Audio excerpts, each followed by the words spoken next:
There's one thing about moving to New Zealand that no one talks about on the internet. No one mentions this because that means that if you say this, then it means you're ungrateful and you're whinging and you're just wrong. You shouldn't have moved here. And that thing is about feeling grief for what you have left behind in your home country. Do you know what? I'm not elated. I'm not rubbing my hands together with glee because I live in New Zealand. I don't just look out and look at the countryside and think, oh, well, at least I'm in New Zealand. Yay, I'm really happy.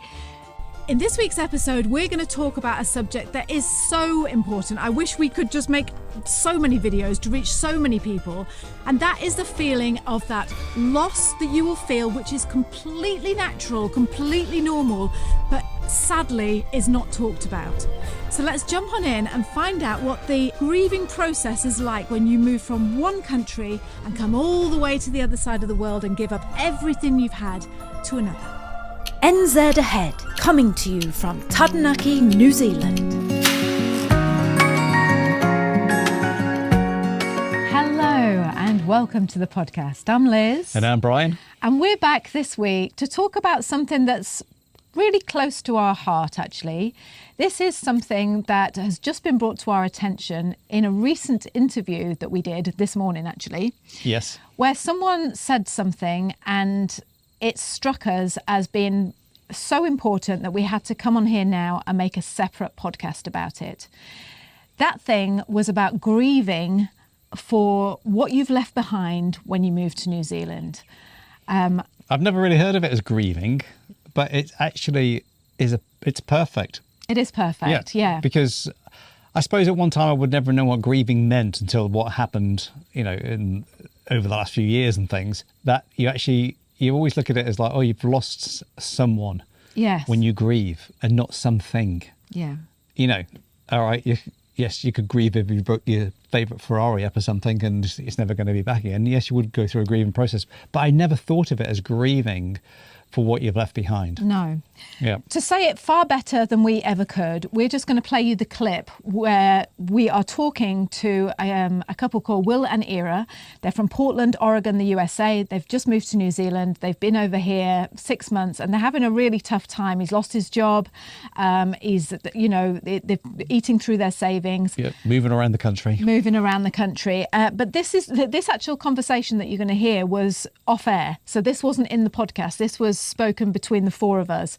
But as he was saying it, I was thinking, we can't keep this to ourselves. We really can't keep this to ourselves, because our biggest, or certainly my biggest fear, and I'm sure yours too, I can say, is that someone out there is not being reached, that isn't going to feel the support that they get. That's always a big thing for us, is like we need to be able to support people. Yeah, but keep it transparent that it's not a bed of roses. Exactly, yeah. If it is a bed of roses, there's some thorns in there as well. That's going to just, give you a bit of a prick and you're going to bleed a little bit. Yeah. Yep. So before we go into the podcast, we just want to play you. We have got the permission from Will and Ira to do this. We want you to play you the private conversation that we had off air about how Will described the grieving process.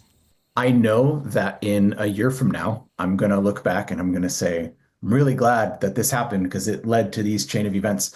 Right now, we're in still that grieving process where it is difficult. And I think it is compounded with a grieving process that every immigrant is going to go through, I think. Please correct me if I'm wrong. But it seems like there is a little bit of a saying goodbye to the things that you had deemed were quote unquote normal. Yeah. Even driving on the different side of the road, simple things to more complex things and social interactions and slang that you use that no one else is really going to get. There is a migrant's grieving that kind of takes place, this, saying goodbye. For us, it was also added that a career that I was aiming for, I had to say goodbye to. So I just think that is so perfect, what he said. It is, because like I say, we go back to what we were saying at the start. You don't look at it as a grieving. And it was Will that brought it up to us and was like, wow, you're bang on. Yeah. You're so right, because it was brought to his attention by, like you said, someone else. Yeah. We're going to keep this podcast as tight and as short as we can possibly, because there's nothing else other than we want to talk to you about than to say that if you go through this grieving period, which you 99.9% will go through a grieving period when you move to New Zealand, then you are not alone, and it is completely and utterly normal. Yeah. And to give you an example about that, we're going to talk about Brian's grieving process when he first moved over to New Zealand, when we all moved over, about how you had to give up your position, I suppose, in the UK of being this high-end heating guy with your own business, earning a very, very good wage, to come into New Zealand and just giving that all up. How did that feel like for you, Brian?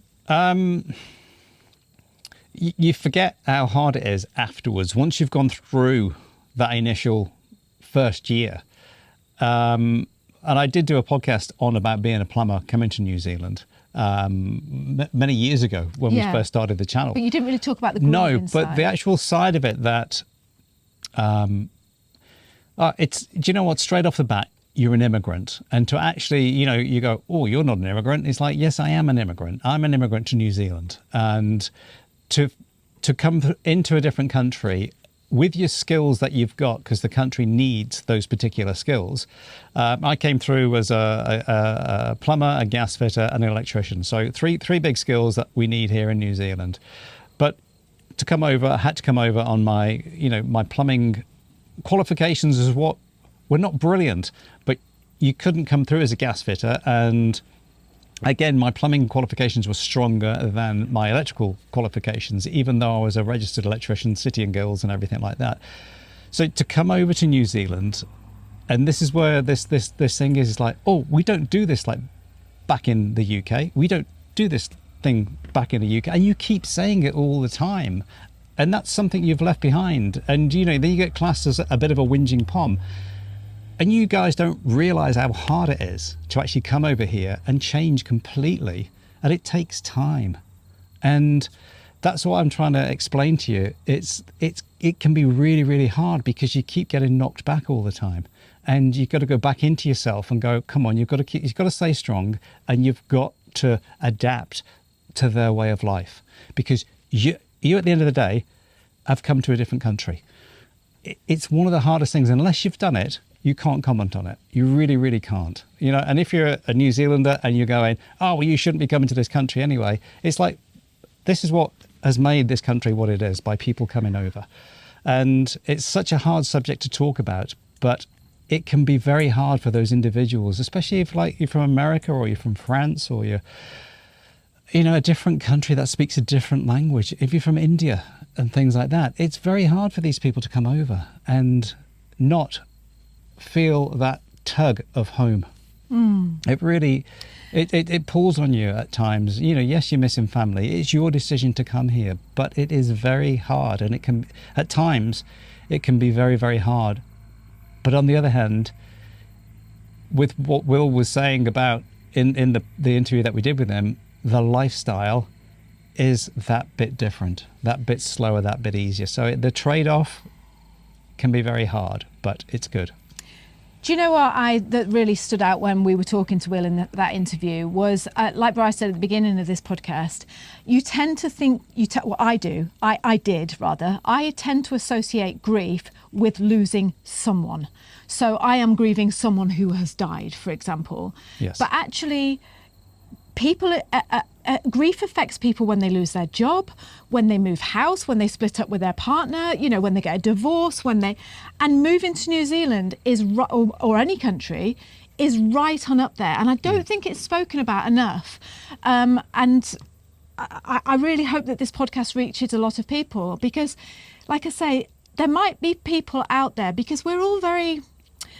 On this channel, we like to give we try to give you it as it is. We don't just show you all the fluffy, nice stuff. We try to be as honest as we can. Yeah, prepare you for what it can be like. But we haven't done our job properly, because we haven't told you that actually you will experience a huge feeling of grief.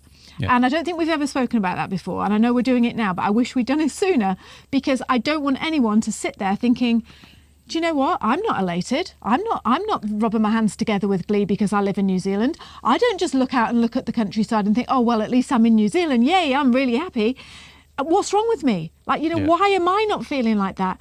Because people aren't telling you that that's what is That's normal. the norm. That is what is normal. It really is. As Will said in our interview together, you've given up the way you speak. You give up the words that you use at home, slang that you use back in England or America or Canada, South Africa, wherever it is you've come from, India, wherever. You've given up the food that you used to eat. You've given up your friends and family, obviously. Yeah. You've probably given up what you do at the weekend. Everything just changes. Everything changes. It's like starting again. Yeah, That's it. It's a confusing time because you will be saying to yourself, but this is what I wanted. Why else would I have moved here? This is what I wanted. And yes, it's true. That is what you wanted, but you still can't help but grieve for what you've left behind. Yeah. And this podcast is just to reassure you, if you are watching this and you are thinking, like that, well, like I said, why am I not feeling like on top of the world? Because, I'm in New Zealand, everything's perfect. Yeah. Please know that you are not alone and you're certainly not abnormal. This is completely and utterly to be expected when you do what you've done. Such a huge thing. So, and here's the thing, is I have my own personal side of it. If you do come over with a partner, and even with children, or even if you're on your own, so it affects you in different ways. What would you say was the hardest thing that affected you when you came? Because everyone looks at it, it's the guy who's got the job, or the wife who's got the job, or whatever it is. But you didn't come over and have a job. So what did you find hard? What would you go was my grieving process when I came here? My grieving process,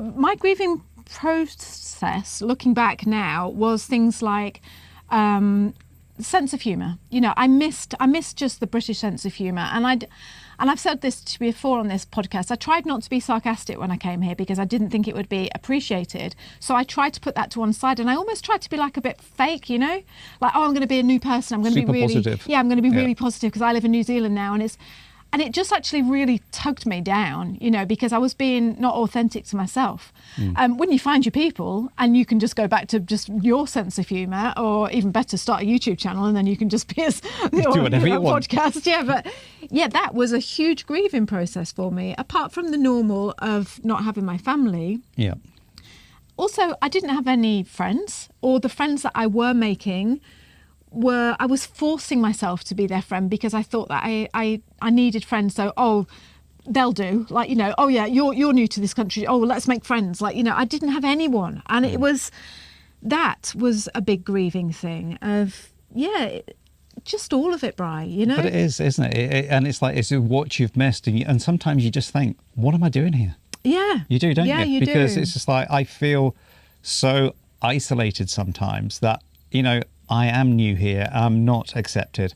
I'm not that you're not accepted. You're just not, because you're not a kid. I put it as this way. You're there having smoko, which is what you have at 10 o'clock and 3 o'clock in the afternoon, or whatever time it is you do it. And it quite clearly just shows up on those moments when you've got 6 or 7 guys together, or people together, talking about things, and you're just like, I haven't got a clue what you're really talking about. Whether it's either rugby, or what this was, or that was, or what type of tractor this guy's got up the road, or what. And you're like, this is so different. It's so different. Yeah. Just, and different things at the weekends that they're talking about doing. It's just so alien to you, because I didn't do that back in the city where I lived back at home. Just didn't do it. Yeah. Yeah.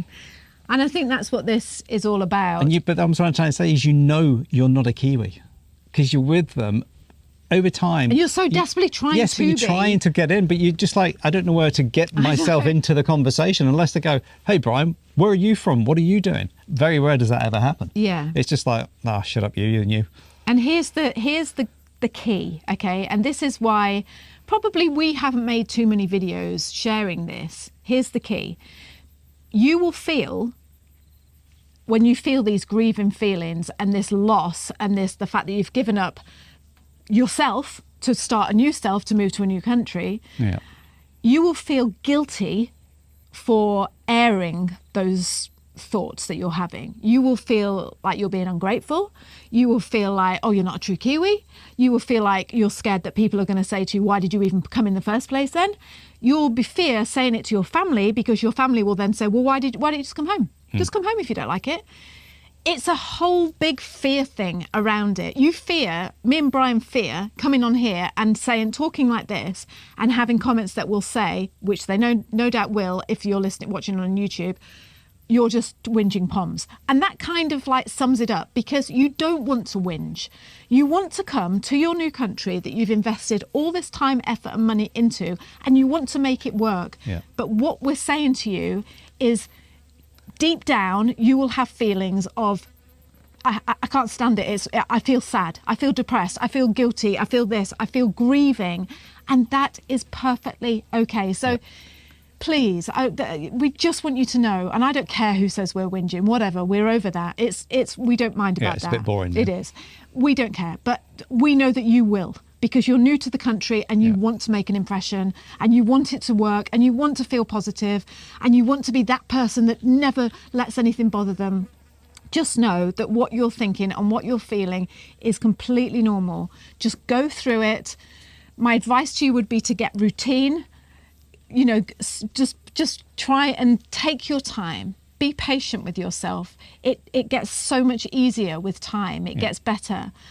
But you're not alone. That's what we wanted you to know. Yeah, and just remember, the Kiwi people are lovely people, very warm people. You know, there's times when they bounce off you and stuff like that, as in anybody does in any country in the world, you know. And it's getting less and less with the whinging poms, because it's like it's an older class of people, my sort of age group, 60 plus, that it was drilled into them that that's what you say and that's what you do. And Australia was in hand with it all and everything. And it's, you know, the younger generations don't like saying things like that, because it's not real, is it? Like, you know? No. We're not whingers. Who's ever heard us whinging on here? Just a ball of positivity, me and Brian. Yeah, but you're just trying to say as it is, aren't you? It's not a whinge. We're not whinging here at all, because we're saying, hey, it's like the majority, it's good. But I just think it's great to know that, what a great way to say, you know, it's a grieving process you will go through because of what you've left behind. Yeah. You know, some people, it'd be the best thing in the world because thank God I'm not back in that country, or because I'm here now. And that's what mainly keeps you going. It's not that I hated the UK, but I wanted something different. Something was burning in me to try something else, you know. And this little island on a dot on the bottom part of the world, or the top half of the world, whichever way you want to say it, was always an intrigue. I'd seen all the produce coming here from years and years gone by, and it just like, sounds good to me. It's a green country. Let's go. So please remember, if you're watching this on YouTube or somewhere else, or if you're listening to this on our NZAhead podcast, please remember these words, and please know you are not alone. Try and surround yourself by people who are as open-minded as you are, because you are a very, very open-minded person. You've moved to the other side of the world, or you're thinking of moving to the other side of the world. That takes guts and that takes grit. Just go easy on yourself, be gentle on yourself, and know that you are not alone. It's perfectly normal to be feeling the feelings you're feeling. And to those people who are from New Zealand and live in New Zealand and are working with people coming in with skilled migrants and everything else, just be a little bit kinder to them, you know. And that's what whatever you give out, give back. And if they don't speak the language as well as you, just think they're talking in a different tongue. Give them time, you know. And just we're all in this together, trying to make it a better country. And, you know, with a declining population of people leaving New Zealand, we need the skills that we've lost, you know, with that brain drain. And it's so important to move forward. It really is. And have, you know, just parity between each other. Okay, so we hope you enjoyed that little short podcast where we know we're going to be reaching the right people that need to hear this. Don't forget, if you want to know more about New Zealand, you can take our free 5-day video guide where we made 5 short videos highlighting 5 beautiful aspects of life here in New Zealand. Those videos are absolutely free. You can go and get them by going to www.NZAhead.com /free. And I will leave the link in the description as always. Please know my heart beats with yours. You are doing a fantastic job. Sending you all my love. Until next time, I will speak to you soon. So kia kaha, stay strong, kia u, stay true, and we'll see you on the next one. Okay. Bye. Bye. Speak to anyone who's made the move to New Zealand and you'll hear stories about how hard it was to pack the container and how they had to sell the house and it all fell through about 10 days before. But what they don't talk to you about is the very real fears that they felt before they made the decision to move to New Zealand.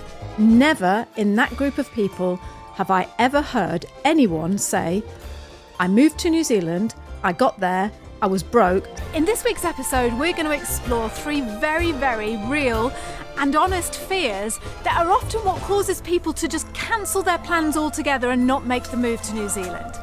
Let's jump on in and find out what those fears are and how we can get past them.